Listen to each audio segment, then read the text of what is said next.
ন্যাড়া মাঠে তালতলায় মাচাতে বসে সন্ধ্যা আড্ডায় মত্ত বলাই, সঙ্গে নন্দ আর পঞ্চা। গ্রামের ছোকরা থেকে শুরু করে বয়স্করাও এইখানে এসে সন্ধ্যার পর খানিকটা সময় কাটিয়ে যায়। গ্রামের অনেকেরই জীবন চলে কানা নদী থেকে মাছ ধরে, আর রাতের দিকে নদীতে ভালো মাছ পাওয়া যায়। আর সেই জন্যই অনেকে ভাগ্য ফেরাতে ছুটে যায় নদীর এদিক ওদিক। কিরে পঞ্চা, আজকে আবার কোথায় যাবি মাছ ধরতে? আজকে ওই পোড়াঘাটের দিকে যাব। শুনেছি রাতের বেলা ওইদিকে নাকি প্রচুর মাছ পাওয়া যায়। বলিস কি রে, এই রাতের বেলা ওইদিকে যাবি? তোর কি প্রাণের মায়াটা নেই নাকি? জানিস না রাতের বেলা ওই জায়গাটা কত ভয়ঙ্কর হয়ে ওঠে? সবই শুনেছি, কিন্তু ওসব ধাপ্পাবাজি। এর আগেও তো আমি অনেকবার গেছি, আরে এমনিতেও তো অনেকেই যায়। হ্যাঁ, তা অনেকে যায়, কিন্তু একটু সাবধানে থাকবি। একা যাচ্ছিস নাকি? না না, পচা যাবে আমার সাথে। পচা জানে তুই আজকে ওইদিকে মাছ ধরতে যাবি?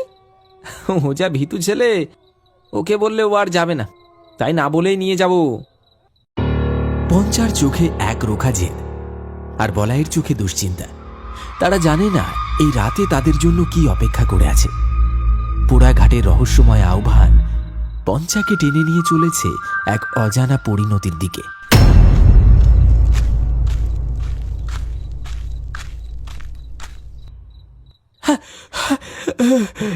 এই তোরা এখানে আড্ডা মারছিস, আর আমি সেই থেকে অপেক্ষা করছি চৌরাস্তার মোড়ে। ভাবলাম তোরা বুঝি চলে গেছিস। পচার দিকে তাকিয়ে পঞ্চার বলাই একে অপরের দিকে মুখ চাওয়াচাওয়ি করে মুচকি হাসল।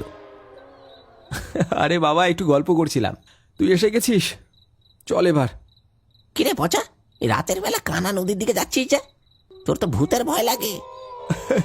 আসলে পঞ্চা বলল আজকে নাকি ও আমাকে একটা ভালো জায়গায় নিয়ে যাবে, সেখানে প্রচুর মাছ ওঠে, তাই যাচ্ছি। সে তো উঠবেই, দেখবি কানা নদীতে মাছ ধরতে গিয়ে যেন ভূতকে না ধরে ফেলিস আবার। হ্যাঁ, এই বলাই, এই ভয় দেখাস না তো, চল পচা, দেরি হয়ে যাচ্ছে। ভূতের নাম শুনেই পচার মনে খচখচ করতে থাকে। মনোহর দাদুর মুখে অসংখ্য ভয়ঙ্কর গল্প শুনেছে সে, কিন্তু পচার উপর তার ভরসা আছে। পঞ্চা এসব বিশ্বাস করে না, আর সে সাহসী ছেলে। দুজন মিলে হাঁটতে শুরু করে কানা নদীর দিকে। গ্রামের শেষ বাড়িগুলো পেছনে ফেলে তারা যখন নির্জন মেঠো পথ ধরে নদীর দিকে এগোচ্ছে, তখন চারিদিকে ঝিঁঝি পোকার একঘেয়ে ডাক ছাড়া আর কোনো শব্দ নেই। আকাশের চাঁদটাও তখন পাতলা মেঘের আড়ালে ঢাকা, তাই টর্চের আলোতেই ভরসা।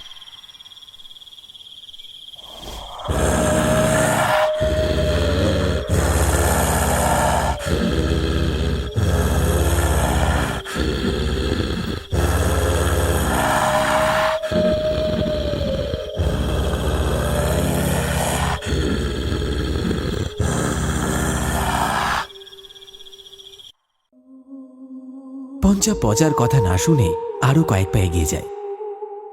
কুয়াশার চাদর যেন আরো ঘন হয়েছে, সেই মূর্তিটা যেন আরো স্পষ্ট হচ্ছে।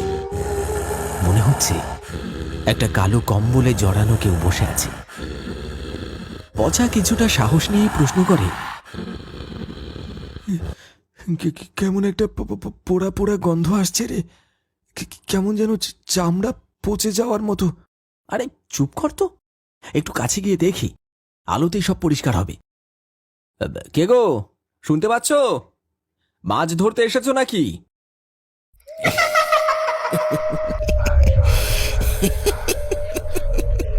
কয়েক মুহূর্ত সব চুপচাপ, তারপর হঠাৎ একটা কণ্ঠস্বর ভেসে এলো। জল, একটু জল দাও। কথাটা শোনা মাত্রই পঞ্চা এক ঝটকায় কিছুটা পেছনে সরে এলো। তার মুখে আতঙ্ক জমা হয়েছে। না না না না, ওটা মানুষ না, মনোহর দাদু বলেছিল ও জল চায়, হ্যাঁ, তারপর তারপর তাকে মেরে ফেলে। ওর কণ্ঠটা শুনলি? কেমন যেন চেনা, কেমন করুণ, মনে হচ্ছে যেন সত্যি ওর খুব তেষ্টা পেয়েছে। আরে পাগল হয়েছিস নাকি? দেখ বাতাস ভারী হয়ে গেছে, গাছগুলো কাঁপছে। এমন কখনো হয় না। ওটা জল খাবে না রে, তোর প্রাণ খাবে। আমি আমি শুধু একটু জল দেব। ওর এত কষ্ট আমি দেখতে পারছি না। না পঞ্চা, পেছো, ওটা ওটা মানুষ না রে। ইতিমধ্যে পঞ্চা সেই ছায়ামূর্তির হাতে বশ হয়ে গেছে। হঠাৎ একটা বিকট পোড়া গন্ধ ছড়িয়ে পড়েছে চারপাশে। পঞ্চা জলের বোতল দিতে যাবে, ঠিক তখনই সেই ছায়ামূর্তির মুখ থেকে সরে গেল কালো কাপড়। ধীরে ধীরে কম্বলের ফাঁক থেকে বেরিয়ে এলো একটা গলে যাওয়া মুখ। চোখ কোটরের ভিতর ঢুকে গেছে, দাঁতগুলো দড়ি বাঁধা মতো বেরিয়ে আছে, আর চামড়াগুলো পুড়ে গিয়ে কালচে হয়ে গেছে।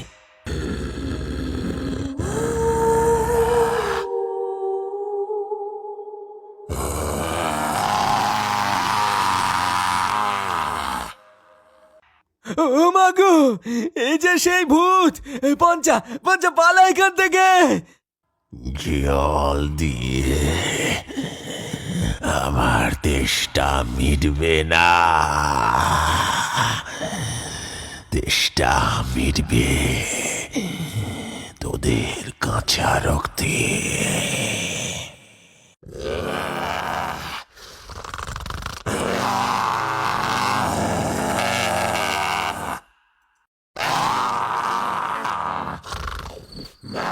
পঞ্চা তখনও এই ছায়ামূর্তির কাছে হতভম্বের মতো দাঁড়িয়ে আছে। কেবল ঝিঁঝি পোকার ডাক আর গোঙানের শব্দ ভেসে আসছে পচার কানে। পচার বুকের ভেতরটা ঢিপ ঢিপ করছে। সে পঞ্চাকে কুনোই দিয়ে গুঁতো মেরে পেছাতে ইশারা করে, কিন্তু পঞ্চা তখনও ওই মূর্তির দিকে তাকিয়ে।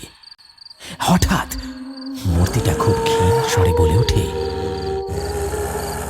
মনে পড়ছে না মনোহর দাদুর কথা, যে জল দেয় আমি তাকেই মেরে ফেলি। পচা মরিয়া হয়ে এক হাত চেপে ধরে পঞ্চার। সে ছায়ামূর্তি আরো শক্ত করে আঁকড়ে ধরে। পঞ্চার শরীর কাঁপনি দিয়ে ওঠে। সে বুঝতে পারে তার শরীরের শক্তি যেন শুষে নিচ্ছে কেউ। তার চোখ বিস্ফারিত হয়, আর সে চিৎকার করার চেষ্টা করেও কোনো শব্দ করতে পারে না।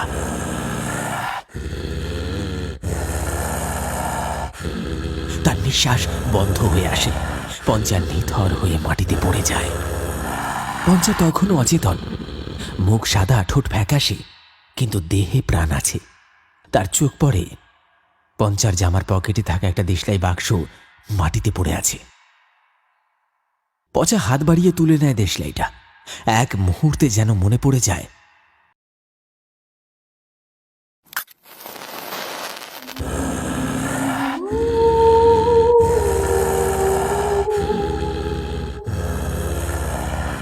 একদিন এই আগুনে পুড়ে তুই মরেছিলিস, এখনো তোর মুক্তি হয়নি।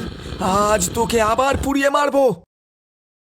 মরিয়া হয়ে একটা কাঠি জ্বালিয়ে সে জ্বলন্ত দেশলাই কাঠিটা সে পিশাচের দিকে ছুঁড়ে দিল। আগুনের শিখা স্পর্শ করতেই কাঠি এক অবিশ্বাস্য ঘটনা ঘটল। শুকনো হাড়গুলো যেন জল জল করে জ্বলে উঠল এক তীব্র লালচে আভায়। পচা দেখতে পেল সেই পিশাচের পোড়া কঙ্কাল দ্রুত দাউ দাউ করে পড়তে শুরু করেছে। বিকট এক আর্তনাদ করে মূর্তিটা ছাই হয়ে মাটিতে মিশে গেল।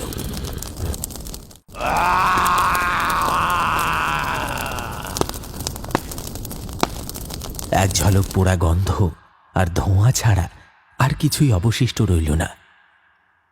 পচা পঞ্চাকে নিয়ে তার কুঁড়ে ঘরে ফিরে। পঞ্চাকে চাদর দিয়ে জড়িয়ে দেয়। তারপর 1 ঘন্টা পরে পঞ্চা ধীরে ধীরে চোখ মেলে। আমি আমি কোথায়? তুই এখন বাড়িতে। অনেক কষ্টে তোকে বাঁচিয়ে ঘরে নিয়ে এসেছি। ভূত বলে কিছু হয় না। বেশ তো চেষ্টা করেছিলিস, আর যাবি। আমার আমার ভুল হয়ে গেছে পচা, আমায় ক্ষমা করে দে। গ্রামের মানুষজন খোঁজ নিতে আসে। পচা সবকিছু খুলে বলে। অনেকে বিশ্বাস করে, অনেকে হেসে উড়িয়ে দেয়। তবে সেই রাতের পর থেকে গ্রামে আর কেউ রাতের বেলা সেই অভিশপ্ত ঘাটের ধারের কাছে যায় না। অশুভ শক্তি হয়তো আর তাদের পিছু নেয়নি। কিন্তু সেই রাতের স্মৃতি পঞ্চা আর পচাকে আজীবন তাড়া করে বেড়াবে। আর কানা নদীর শুকনো বুকে আজও যেন এক চাপা দীর্ঘশ্বাস শোনা যায়, যা বলে দেয় প্রকৃতির প্রতিটি অলৌকিক ঘটনার পেছনে লুকিয়ে থাকে এক অজানা সত্য।